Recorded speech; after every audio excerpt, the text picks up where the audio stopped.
Tim, this is a book that was first published back in 1988, dedicated to my son, who was 18 months. I pushed him around Bath in a buggy. He's now 36 and an academic in Cambridge. So is this a reprint, or is there new material you've gathered? It's generally the book that was published back in 1988, because there's nothing really been published of substance since on John Wood. So we could deal with that text, but obviously we needed to tweak it and bring it up to date where it needed to be. But the important thing about this issue is that it is fabulously produced by Stephen Morris, with a lot of his original photographs that he's done for it, but a lot of fantastic archival photographs as well, archival images. So the early book was really grey and a bit grainy, had about 70 pictures. This one's got 220 and they're all colour. So it's an immeasurably better book. I'm so pleased with it. It's really good. Now, you're doing your book launch here at Belcombe Court, and there is a John Wood connection with this place. John Wood built the villa here, which we're seeing behind us. 1734, he was only 30, and it was his Ionic villa, and it was called Belcombe Brook Villa. And the owners here, Paul and Caroline Wayland, are good friends of mine. I was here about 25 years ago doing some consultancy work for them. We've kept in touch a little bit, and now we've come back in a sense together 25 years later, and I take people round, and it's just the most wonderful and poetic of John Wood's houses. What is it about John Wood Senior and Junior that fascinates you so much? It's really the influences behind the creation of the Georgian city. We all know about the Circus and the Crescent and Gay Street and Queen Square, but I wanted to find out what it was about, what was underpinning that. And generally, that's a very important person as well. Hello, we'll just say good evening, a quick interview, and he'll be with you. I wanted to know how the city had been created in the 18th century, why the circus was so extraordinary for its time, because nothing had been built like it, and the Crescent following.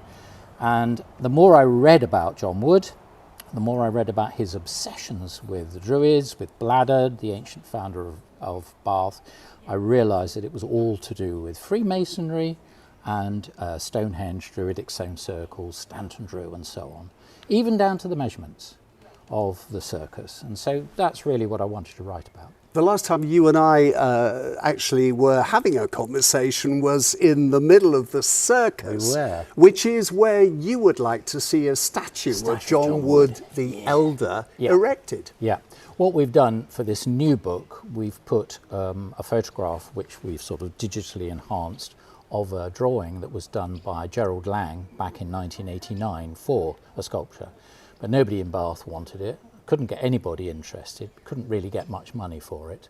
Now maybe it's the time to look at that again and see if we can get a statue to John Wood, either in the sort of edge of the circus, but it needs to be somewhere so that people understand that the whole of this city is created by this architect and his son. And you don't want a contemporary piece, you want a statue of the man. Oh yeah.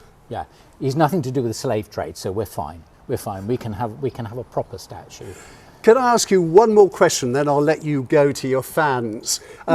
St Mary's Church in Upper Swainswick, we know is the burial place of John Wood Senior. According to the burial records, John Wood Junior is in there as well.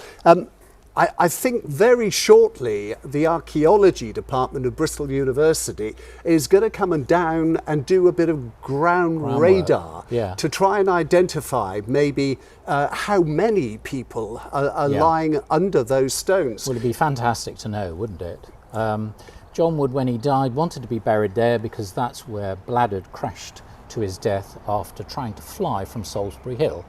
You know the Peter Gabriel song?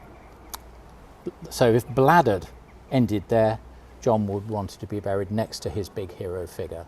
And he left £20 to be buried.